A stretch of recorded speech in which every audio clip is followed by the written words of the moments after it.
Bonjour, ici le pasteur Joël Spinks et bienvenue à l'émission Vie de foi. Aujourd'hui, j'ai le plaisir de recevoir dans les studios pasteur Alexandre Amazou qui nous vient de la Côte d'Ivoire. Bonjour et bienvenue. Bonjour, bonjour, que Dieu te bénisse. Gloire à Dieu, Ok. merci à vous pareillement. On a commencé en parlant de la communion avec Dieu tout au long de Oui, cette semaine. En fait, on a commencé la première émission en ok, nous parlant justement de l'importance d'avoir cette communion avec Dieu. Et ok. aujourd'hui, on va parler vraiment comment nous pouvons avoir cette communion-là, mais d'une façon pratique. Comment pouvons-nous vraiment grandir dans cette communion avec le Seigneur?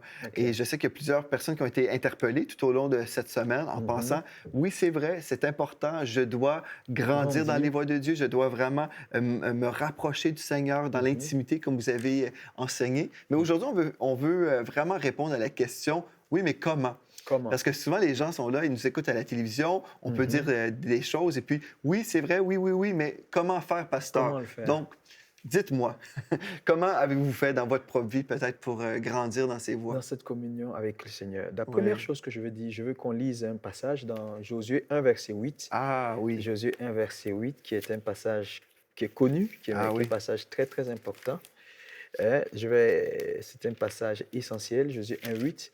Oui, je peux commencer si vous voulez. Oui, vas-y. Donc, que ce livre de la loi ne s'éloigne pas de ta bouche, médite-le jour et nuit pour agir fidèlement selon tout ce qui est écrit, car c'est alors que tu auras du succès dans tes entreprises, c'est alors que tu réussiras. Amen. Donc, le texte, il est très clair. Comment grandir dans notre communion avec Dieu? Et on l'a dit tout à l'heure qu'il était important de grandir. C'est vrai que quelqu'un peut me dire, mais pasteur, vous nous demandez de grandir, vous nous demandez d'aimer Dieu, mais comment le faire pratiquement? Mhm. La première chose qu'il faut comprendre, c'est que Dieu est dans sa parole. Oui. C'est une vérité. La Bible dit Dieu a exalté sa parole au-dessus de lui-même, de son Mhm. propre nom. Oui. Ça veut dire que la Bible que vous voyez, quel que soit ce que les hommes ont tenté de faire pour la falsifier, elle est demeurée intègre et fidèle parce que Dieu a Mhm. gardé sa parole. Amen. Il dit toute parole est inspirée de Dieu. Mhm. Donc il est important que les gens qui nous écoutent aient confiance dans ce que la parole de Dieu, la Bible est la parole de Dieu. Mhm. Parce que quand tu n'as pas confiance en quelque chose, tu ne vas pas vers la chose. C'est ça. Donc établis le premier facteur qui est avoir confiance dans la parole de ce que Dieu a gardé sa parole intègre et Dieu est sa parole. Mhm. Donc si Dieu est sa parole, alors Dieu nous invite dans le passage que nous venons de lire d'aller dans sa parole. Il Oui. dit que ce livre de la loi ne s'éloigne point de ta bouche. Mhm. Médite-le jour et nuit. C'est alors que, donc conséquence. Oui. Donc là où on comprend que la parole de Dieu est Dieu lui-même et que Dieu a investi son intégrité, sa Mhm. nature, son identité dans sa parole, Oui. la première chose qu'il faut faire, qu'il faut pratiquer, ça peut être au début mécanique, mais il faut le faire, c'est-à-dire apprendre à être proche de la Bible. Si tu n'as pas de Bible, il faut acheter une Bible. Une très bonne Bible, une Bible, Louis II par exemple, une Bible où il n'y a pas des apocryphes, parce qu'il y a des Bibles avec des apocryphes.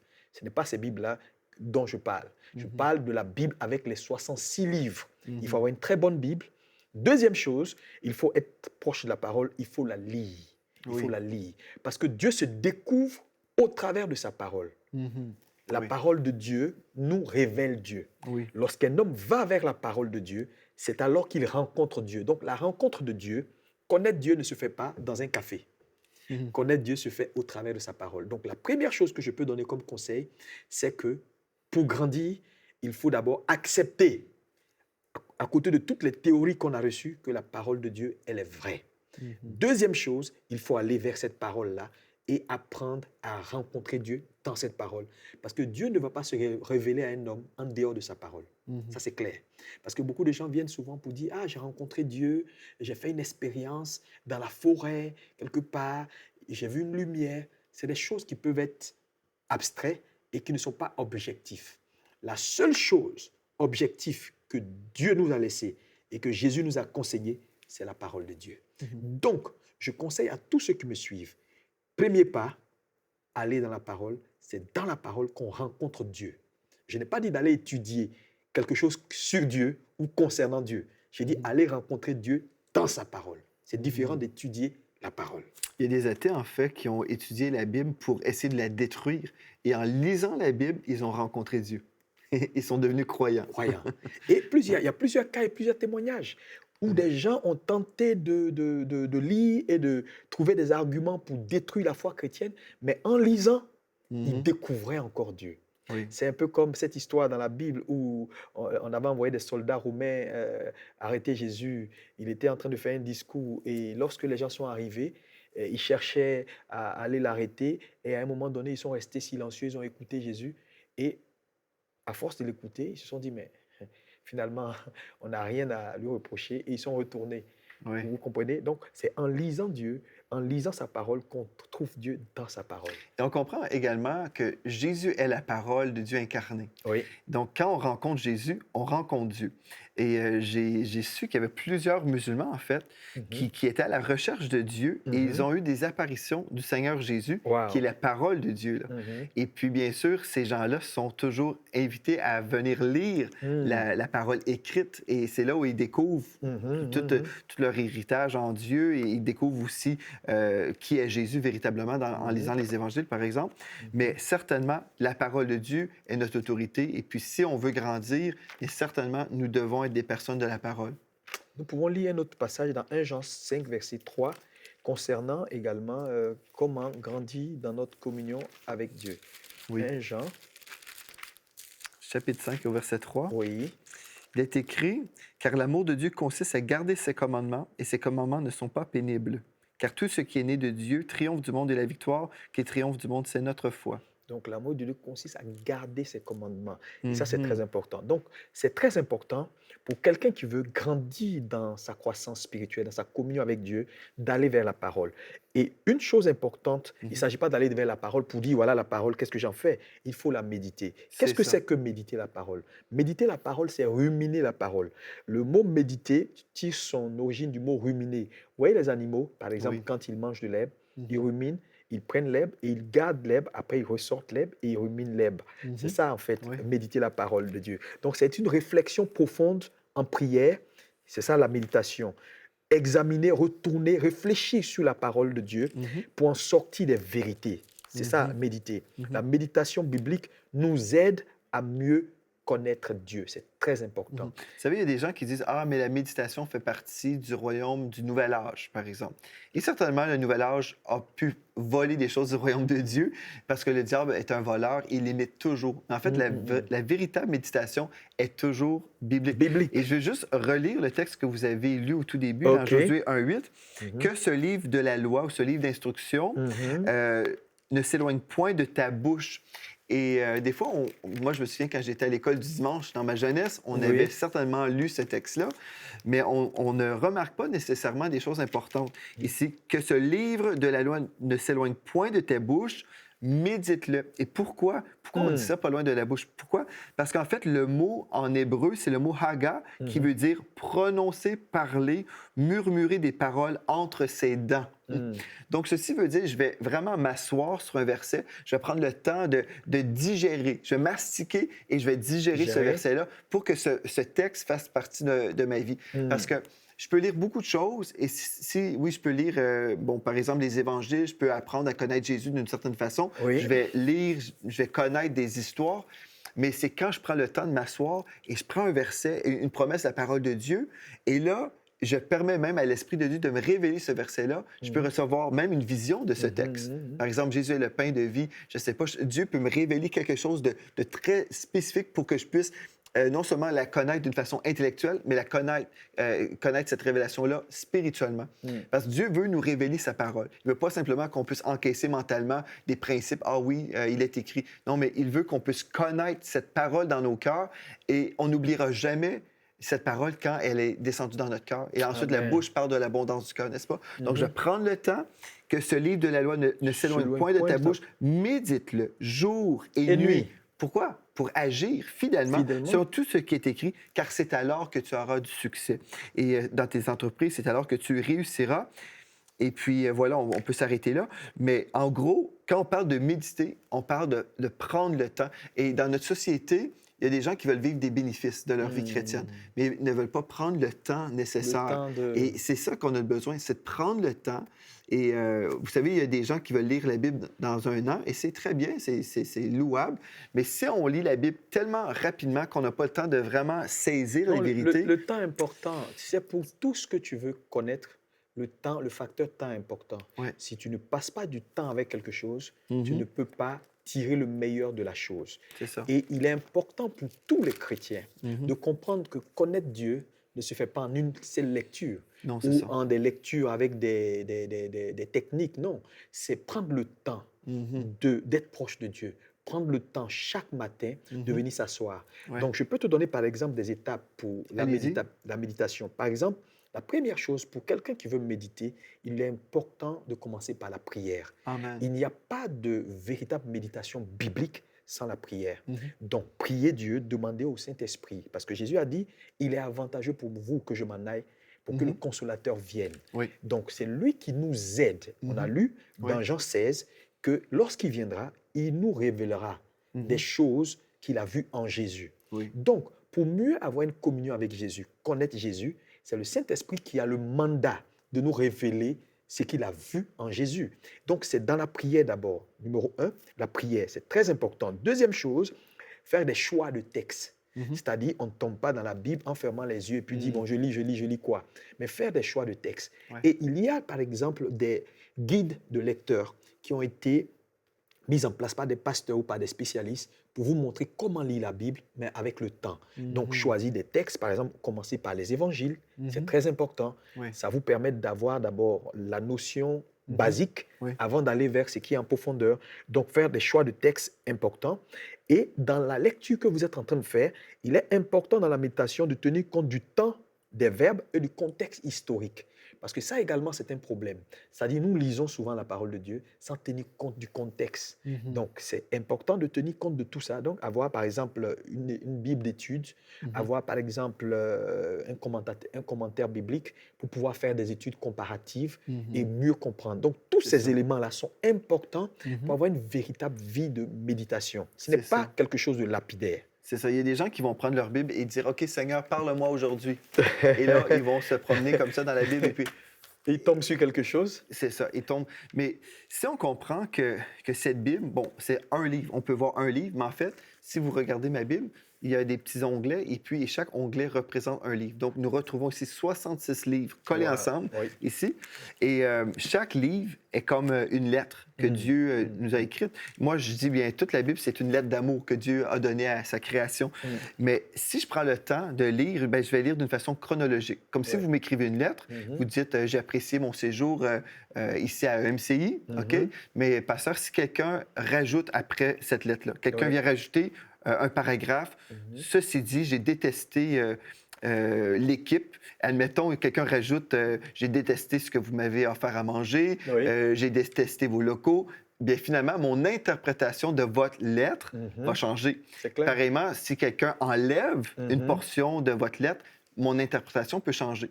Et c'est pour ça, des fois, les gens disent ah, ben est-ce qu'on peut vraiment comprendre la Bible? Il y a des interprétations différentes. Mais souvent, c'est que les gens vont mettre des lunettes pour les aider, finalement, pour changer le sens. Mais si nous prenons la parole de Dieu d'une façon, juste comment Dieu voulait qu'on la lise, on Oui. commence un livre, on va commencer, admettons, Jean chapitre 1, et on va aller d'une façon chronologique. On n'ira pas se promener d'un verset à l'autre et dire Seigneur, parle-moi, c'est Seigneur. ça. Et c'est pas ça que Dieu veut. Il veut qu'on lise d'une façon chronologique Et ordonné. et ordonnée.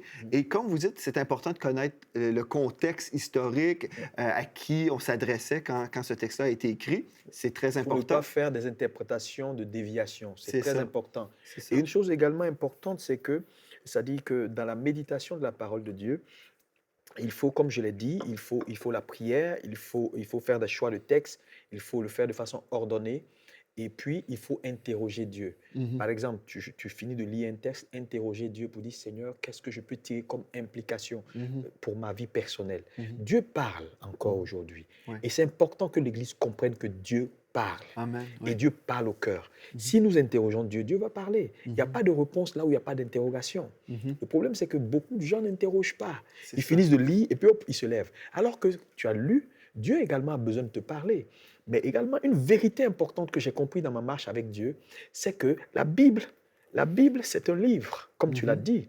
En réalité, elle cache Dieu. Dieu est dans la parole, est dans la Bible. Et elle révèle Dieu. Et elle révèle Dieu. Donc, en fait, trouver Dieu, c'est aller à la rencontre de ce Dieu-là dans sa parole. Et à force d'entrer, tu le trouves. Oui. Admettons, si on veut juste illustrer un peu ce que vous dites en ce moment. Mhm. J'ai déjà vécu ça. Il y a eu des moments où je disais, Seigneur, j'ai besoin que tu me parles par rapport à telle situation. Et Mhm. l'Esprit de Dieu pouvait déposer dans mon cœur juste une référence biblique que Wow. j'ignorais. Et puis là, je disais, OK, Seigneur, je vais aller voir. Et là, j'avais le texte qui répondait vraiment à ma question. Wow. Donc, ça, c'est une chose importante. Mais admettons, vous priez, vous dites, je sais pas, vous passez par une épreuve et vous dites, Seigneur, je ressens que je suis délaissé, je ressens que tu ne m'aimes pas. Et puis vous dites ça au Seigneur. Et là, le Seigneur vous dit, va lire Jean 3,16. Admettons. Wow. OK, je vous donne ça comme illustration. Donc, Mhm. vous allez lire Jean 3,16. Car Dieu a tant aimé le monde. Là, vous prenez le temps de lire et de vous asseoir. Là. Et qu'il a donné son Fils unique afin que quiconque croit en lui ne périsse point, mais qu'il ait la vie éternelle. Bon, je peux prendre ce texte-là et le citer par cœur, et puis ça peut être automatique. Mais je peux prendre le temps, juste prendre vraiment le temps, méditer et faire comme nous lisons dans Josué 1,8, où je vais Mhm. prendre le temps de prononcer et là, Le le dire entre ruminer. mes dents, comme c'est écrit. Et là, je peux prier. Et comme vous avez dit, au tout début, on dit, OK, Père éternel, je prie que tu puisses te révéler à moi. Esprit de Dieu, révèle-toi à moi. Donc, admettons, je passe par une épreuve et je dis, Seigneur, parle-moi. Et là, Dieu dit, car Dieu a tant aimé le monde. Et là, l'Esprit de Dieu pourrait me dire, OK, mais est-ce que tu fais partie du monde? Oui. Ah, ben Dieu m'a aimé. Et on prend le temps qu'il a donné. Ah, Dieu, tu as fait un don. Et là, vous pouvez commencer à voir le don que Dieu nous a donné, son Fils Jésus. C'est très Et il important. faut prendre le temps, parce que si on fait juste lire car Dieu a tant aimé le monde, Non, non, et non. plusieurs chrétiens font ça, ils vont lire la Bible parce qu'ils disent, ils veulent dire à la fin de l'année, je J'ai suis lu toute la passé Bible. à travers la Bible. Un Oui, record. mais en fait, c'est bien de lire la Bible au complet, certainement, mais il faut prendre le temps aussi et laisser cette parole changer notre vie. Oui, comme on le dit, grandir dans sa communion avec Dieu. Donc, on a parlé, j'ai dit, numéro un, il faut prier. Deux, il faut choisir un texte. Trois, il faut demander au Saint-Esprit de nous inspirer pour qu'on puisse Mhm. mieux comprendre. Après, choisir des textes et le faire de façon ordonnée avec le temps. Oui. Ensuite, il faut se poser des questions. Mhm. Ce n'est pas tout. Les questions te permettent maintenant d'aller à une autre étape qui est l'étape de la résolution. Oui. Parce que lorsque tu as lu un texte et que tu as posé des questions à Dieu et que Dieu a parlé à ton cœur, il est important d'aller à une autre étape qui est l'étape de la résolution. Ah, Dieu m'a dit ça, m'a dit ça, m'a dit ça. Mhm. Je prends l'engagement de pratiquer. Parce Ouais. que ça ne sert à rien également de méditer une parole qui n'a pas d'effet sur ta vie. Mhm. Parce qu'on parle de grandir. Comment méditer? Mhm. L'objectif de la méditation, c'est de nous aider à grandir dans notre communion avec Mhm. Dieu. Donc la résolution est très importante. Tu as lu la parole. Qu'est-ce que tu en tires pour ta vie personnelle? Ouais. Qu'est-ce que tu reçois comme leçon? Qu'est-ce que tu peux appliquer? Ah, avant, je parlais beaucoup, je n'étais pas gentil, mais quand j'ai lu, la Bible déclare ça. Tu as dit, Dieu a tant aimé le monde qu'il a donné. Ah, je fais partie du monde, Dieu m'a aimé. Il a donné quelque chose pour moi. Ça veut Mhm. dire que moi aussi, je peux donner pour Dieu. Qu'est-ce que Dieu peut attendre de moi? Dieu n'a pas Mhm. besoin forcément de ma richesse. Qu'est-ce que Dieu veut de moi? Dieu veut Mhm. mon péché pour Mhm. m'apporter la sanctification. Dieu Mhm. veut ma colère pour m'apporter la paix du cœur. Donc, Oui. Dieu nous m'a donné, moi aussi j'ai obligation à lui donner. Donc, Mhm. on tire des leçons pour les mettre à la disposition de notre vie au quotidien. Voilà comment on Mhm. change. Ouais. S'il n'y a pas de résolution, il n'y a pas de changement. Mhm. Et c'est dans la résolution. Et le problème de l'Église, beaucoup de gens lisent, beaucoup de gens savent, mais peu prennent des résolutions pour les pratiquer. C'est pourquoi Jésus a dit, vous m'aimez Mhm. à condition que vous gardez mes commandements.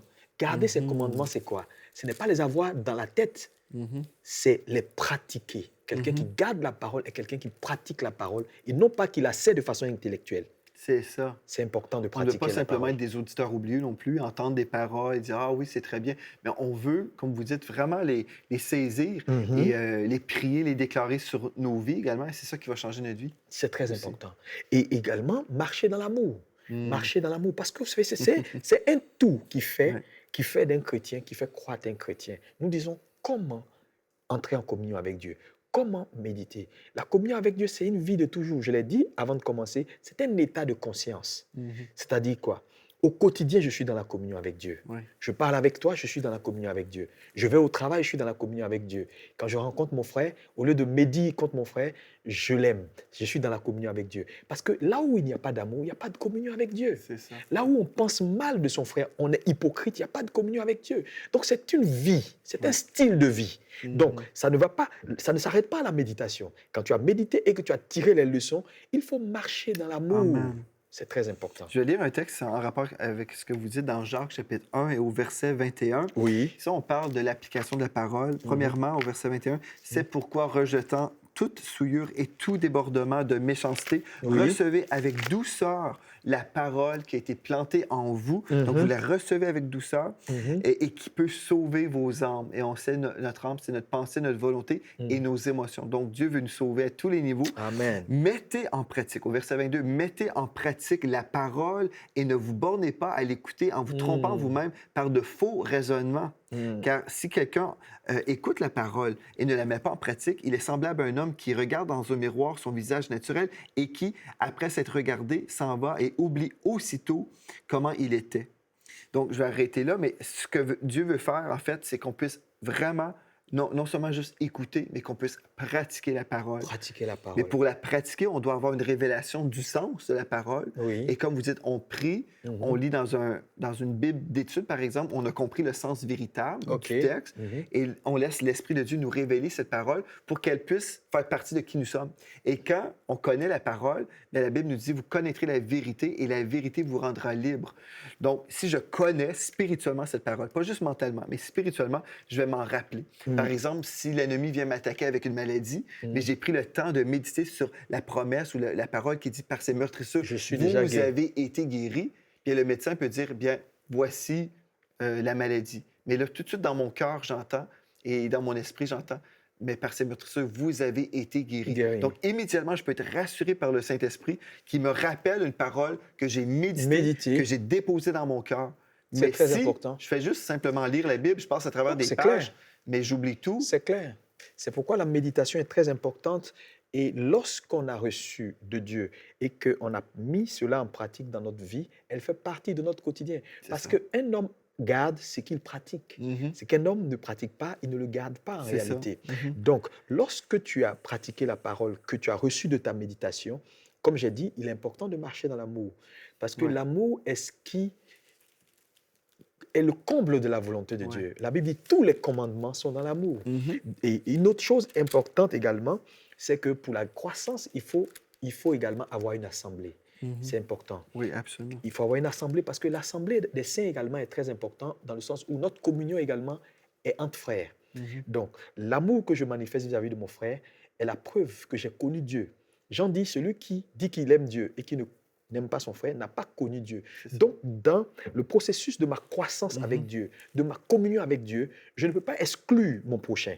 Parce que mon prochain est un test de l'amour réel que j'ai pour Dieu. Et la foi est agissante par l'amour. Par l'amour. Donc, si j'apprends toutes sortes de principes, j'entends plein de choses, mais je ne pratique pas cette marche de l'amour. Je ne marche pas dans l'amour, mais je marche, par exemple, dans la haine. Dans la Tout ce que je connais ne me servira à rien. À rien. Voilà pourquoi la haine, la jalousie, la médisance, c'est des choses qui ne sont pas utiles. Et Jésus l'a dit, vous les reconnaîtrez par leurs fruits. Donc, Amen. pour reconnaître un véritable enfant de Dieu qui a grandi dans sa communion avec Dieu, le premier signe, c'est l'amour. Vous allez voir que c'est quelqu'un qui aime Dieu, c'est quelqu'un qui aime son prochain, c'est quelqu'un qui manifeste les attributs de Dieu. Et Jésus a dit, si vous m'avez vu, vous avez vu le Père. Mais qu'est-ce qui pouvait nous prouver que ce qu'on a vu en Jésus, on a vu en Père? Parce que Jésus pratiquait les œuvres de son Père. Amen. Il pratiquait les œuvres de son Père. Il dit, ce que vous me voyez faire, c'est ce que mon Père fait. Et c'est ce que Dieu veut voir en nous aujourd'hui. Et c'est ce que le monde veut voir en nous.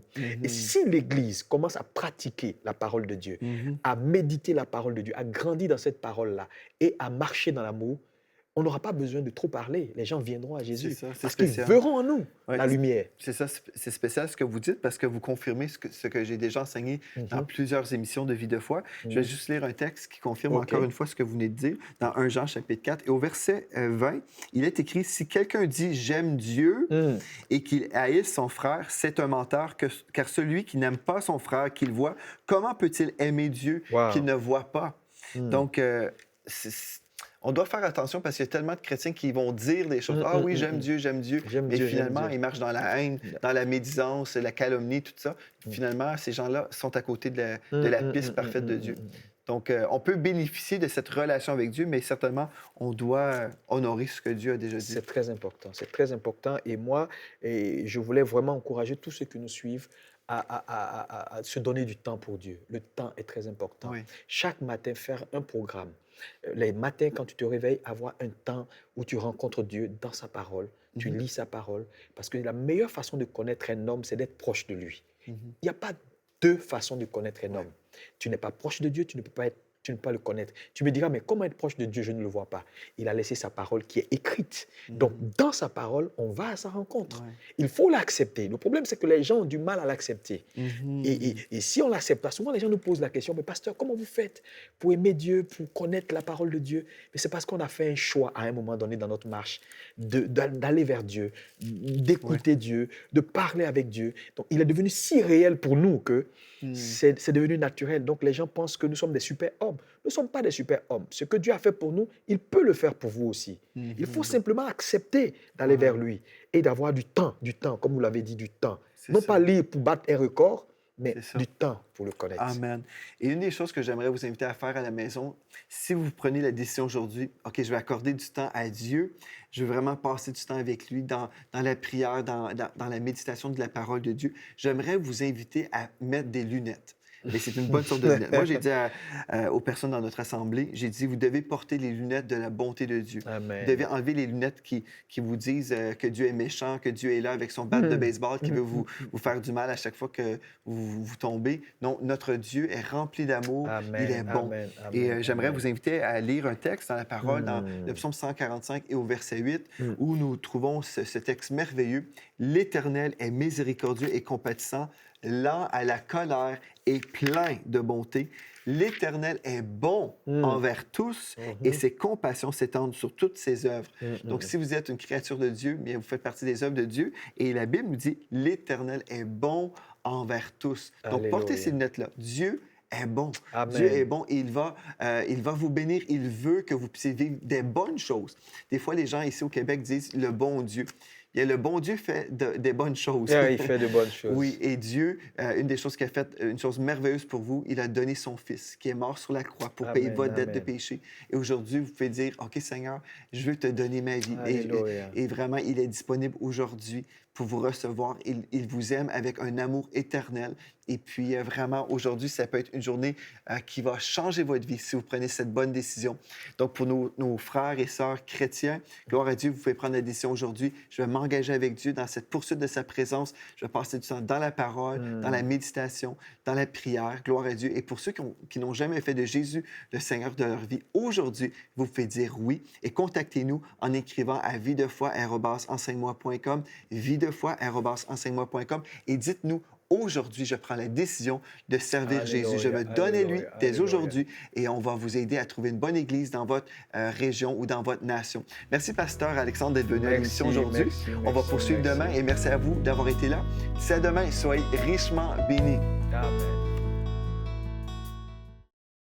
Cette émission est rendue possible grâce au précieux soutien des partenaires d'Enseigne-moi Canal International. Retrouvez tous nos programmes sur enseigne-moi.com.